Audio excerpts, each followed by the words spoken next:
പശ്ചിമേഷ്യൻ രാഷ്ട്രീയം വീണ്ടും കടുത്ത സംഘർഷങ്ങളിലേക്ക് നീങ്ങുന്ന കാഴ്ചക്കാണ് ലോകം സാക്ഷ്യം വഹിക്കുന്നത്. ട്രംപ് പ്രഖ്യാപിച്ച 15 ഗസ സമാധാന പദ്ധതിയെ ഇസ്രായേൽ പ്രധാനമന്ത്രി ബെഞ്ചമിൻ നെതന്യാഹു പരസ്യമായി തള്ളിക്കളഞ്ഞിരിക്കുകയാണ്. ഹമാസ് പൂർണ്ണമായും നിരായുധീകരിക്കപ്പെടുന്നതുവരെ ഗസയിൽ നിന്ന് ഇസ്രായേൽ സൈനിക പിന്മാറ്റം സാധ്യമല്ലെന്നാണ് നെതന്യാഹുവിന്റെ പുതിയ പ്രഖ്യാപനം. ഗസയിലെ യുദ്ധത്തിന് പരിഹാരം കാണുക എന്ന ലക്ഷ്യത്തോടെയാണ് ട്രംപ് സമാധാന സമിതിയും 15 കരാറും പ്രഖ്യാപിച്ചത്. ഹമാസിന്റെ സമ്പൂർണ്ണ നിരായുധീകരണവും പകരം ഗസയിൽ നിന്നുള്ള ഇസ്രായേൽ സൈന്യത്തിന്റെ പൂർണ്ണ പിന്മാറ്റവുമായിരുന്നു ഈ കരാറിലെ പ്രധാന ധാരണകൾ.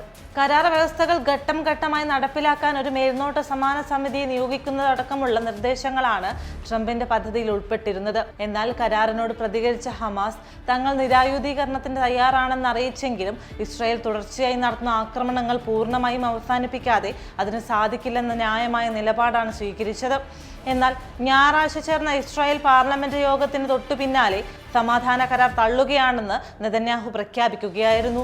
ഇസ്രായേലിന്റെ ഈ ഏകപക്ഷീയമായ പിന്മാറ്റം ട്രംപിന്റെ ഗസ സമാധാന പദ്ധതിക്ക് ഏൽപ്പിച്ചിരിക്കുന്നത് കനത്ത ആഘാതമാണ്. നേരത്തെ തന്നെ ഇസ്രായേൽ ഈ കരാർ പൂർണ്ണമായി അംഗീകരിക്കില്ലെന്ന സൂചനകൾ ഉണ്ടായിരുന്നുവെങ്കിലും പ്രഖ്യാപനം പുറത്തു വന്നതോടെ പശ്ചിമേഷ്യയിൽ സമാധാനം പുനഃസ്ഥാപിക്കാനുള്ള അന്താരാഷ്ട്ര നീക്കങ്ങൾ വീണ്ടും പ്രതിസന്ധിയിലായിരിക്കുകയാണ്.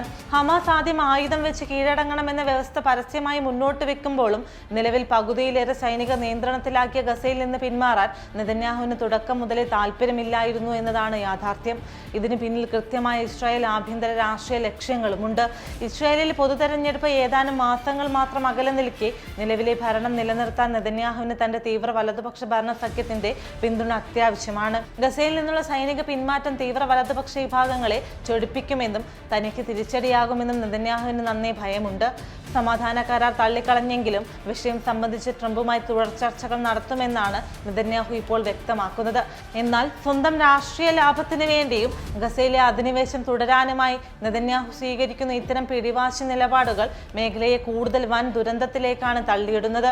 ജനങ്ങളുടെ ജീവനും സമാധാനത്തിനും വില കൽപ്പിക്കാതെ അധികാരവും സൈനിക അധിനിവേശവും മാത്രം ലക്ഷ്യമിട്ട് ഇസ്രായേൽ മുന്നോട്ടു പോകുന്നത് അന്താരാഷ്ട്ര സമൂഹത്തിനിടയിൽ വലിയ പ്രതിഷേധത്തിനാണ് വഴിവെക്കുന്നത്.